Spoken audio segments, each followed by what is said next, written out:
शेर और बकरी जिस घाट पर पानी पीते हों वो घाट ना हमने देखा है और ना ही देखना चाहते हैं। हमारी जेल से संगीन कैदी भी रिहा होता है तो यही दुआ करता है कि अगर दोबारा जेल जाए तो रघुवीर सिंह की जेल में ना जाए। इस इलाके में नए आए हो साहब, वरना शेर खान को कौन नहीं जानता। यही वो फिल्म थी जिससे सदी के महानायक अमिताभ बच्चन की फिल्मी गाड़ी चल पड़ी थी। बताया जाता है कि वो अपना बैग पैक करके वापस इलाहाबाद की गाड़ी पकड़ने जा रहे थे कि तभी प्राण साहब ने रोका और फिल्म जंजीर में इंस्पेक्टर विजय का रोल दिलवाया। यह फिल्म बच्चन साहब की जिंदगी का माइलस्टोन साबित हुई और फिर कभी उन्होंने पीछे मुड़कर नहीं देखा और ना ही कभी प्राण साहब के एहसान को भूल पाए।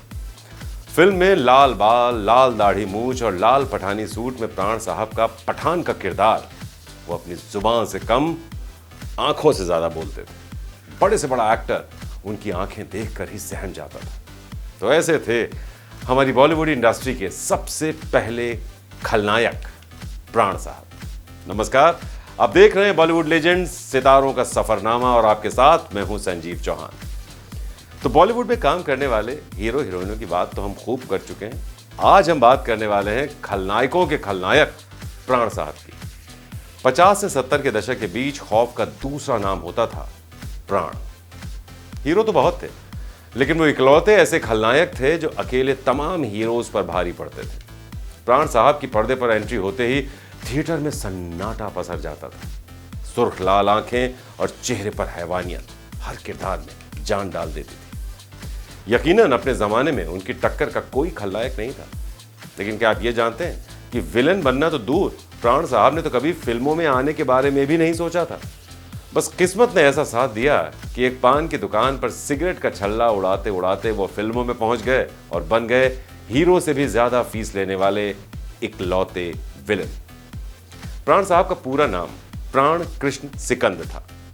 उनका जन्म 12 फरवरी 1920 को दिल्ली के बलीमारान इलाके में हुआ था। प्राण साहब का जन्म जिस परिवार में हुआ था वो आर्थिक रूप से काफी समृद्ध परिवार था।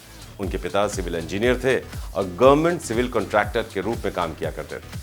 अब क्योंकि वो सरकारी नौकर थे तो उनका तबादला भी वक्त वक्त पर होता रहता था। इसी वजह से प्राण साहब की स्कूलिंग भी अलग अलग जगहों पर हुई और इस तरह जब तक वो 10वीं में पहुंचे उनके पिता यूपी के रामपुर में कार्यरत थे। तो वैसे तो प्राण साहब पढ़ने लिखने में काफी तेज तर्रार थे, लेकिन उनका इंटरेस्ट फोटोग्राफी में ज्यादा था। एक दिन न मालूम कहां से उनको एक कैमरा भी मिल गया तो बस 10वीं की पढ़ाई छोड़कर प्राण साहब फोटोग्राफी करने निकल पड़े।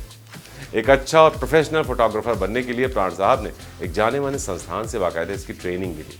ट्रेनिंग के दौरान वो शिमला चले गए और फोटोग्राफी करने लगे। इसी बीच एक दिन उन्हें एक रामलीला प्रोग्राम में फोटोग्राफी करने का मौका मिला। जब वो वहां पहुंचे तो पता चला कि सीता का किरदार निभाने वाला शख्स बीमार हो गया है।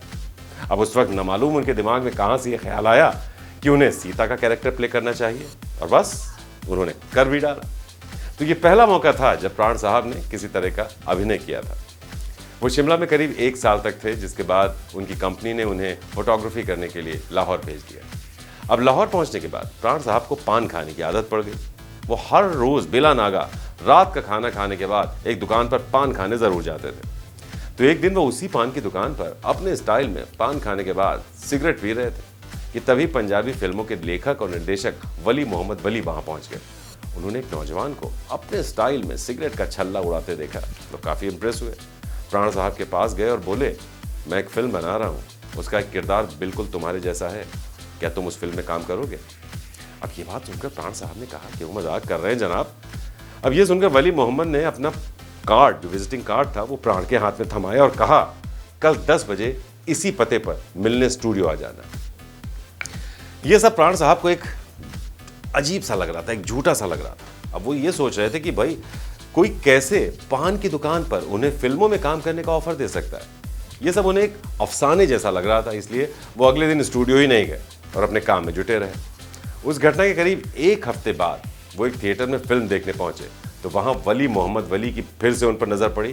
वो प्राण साहब के पास आए और गुस्से में बोले, तुम आए क्यों नहीं थे? तुम मुझे अपना पता दो, मैं तुम्हें पिक करूंगा और प्रोड्यूसर से मिलवाऊंगा। प्राण साहब उनकी बात मान गए, अपना पता उन्हें दे दिया। अगले दिन वली मोहम्मद आए और प्राण साहब को प्रोड्यूसर से मिलवाने ले गए। स्टूडियो में उनकी कुछ पिक्चर्स क्लिक की गई, स्क्रीन टेस्ट किया गया और 50 रुपए की मेहनताने पर उन्हें विलेन रोल के लिए साइन कर लिया गया। और फिर कुछ ही दिनों बाद पंजाबी फिल्म यमला जट्ट बनकर तैयार हुई। 1940 में आई ये फिल्म प्राण साहब की पहली फिल्म थी। उनके किरदार की काफी तारीफ हुई और फिर प्राण साहब को भी इस काम में मजा आने लगा था और एक्टिंग की तरफ उनका इंटरेस्ट भी और बढ़ने लगा। धीरे धीरे लाहौर फिल्म इंडस्ट्री में प्राण साहब ने अच्छा खासा नाम कमा लिया। उसी दौर में 1942 में आई फिल्म खानदान में भी उन्हें काम करने का मौका मिला, जो अच्छा खासा काम कर गई। इसी तरह वक्त गुजरा और साल आया 1947। देश विभाजन ने सब कुछ बिखेर कर रख दिया था, देश भी बिखर गया था। प्राण साहब को भी अपने पूरे परिवार के साथ लाहौर छोड़कर बंबई आना पड़ा, लेकिन बंटवारे की आंच ठंडी होने में काफी वक्त लग गया। इस वजह से प्राण साहब को भी लंबे वक्त तक कोई काम नहीं मिल पाया। परिवार के भरण पोषण तक के लिए अब उन्हें टेंशन होने लगी।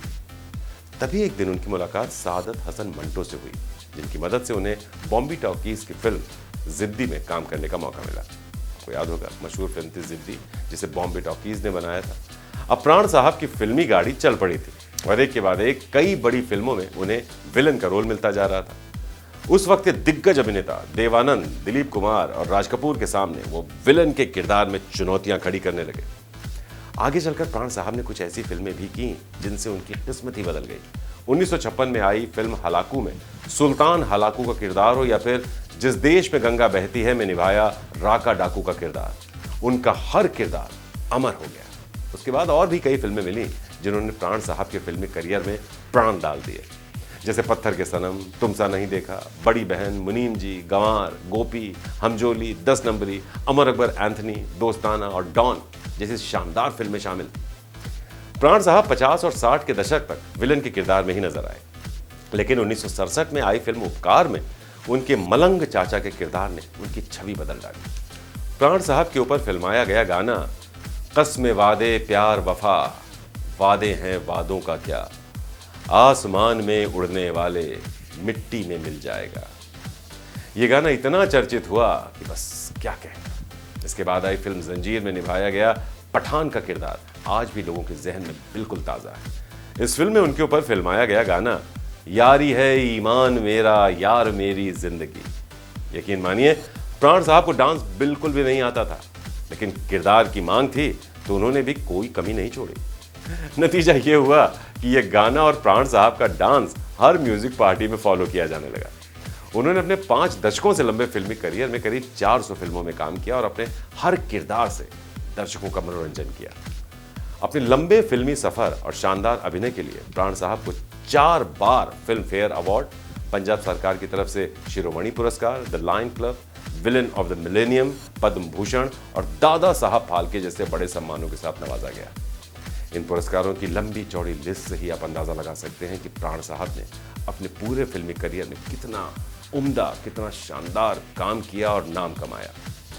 बढ़ती उम्र के साथ प्राण साहब बीमार रहने लगे तो उन्होंने फिल्मों से दूरी बना ली। हिंदी सिनेमा का सर्वश्रेष्ठ अवार्ड दादा साहब फाल्के मिलने के अगले ही साल यानी 20 जुलाई 2013 को प्राण साहब इस दुनिया को अलविदा कह गए।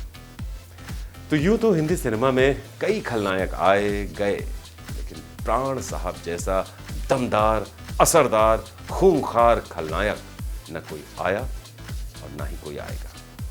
नमस्कार। श्रेष्ठ भारत पर खबरों से जुड़े रहने के लिए चैनल को सब्सक्राइब और लाइक करें, बेल आइकन दबाएं और देखते रहें श्रेष्ठ भारत।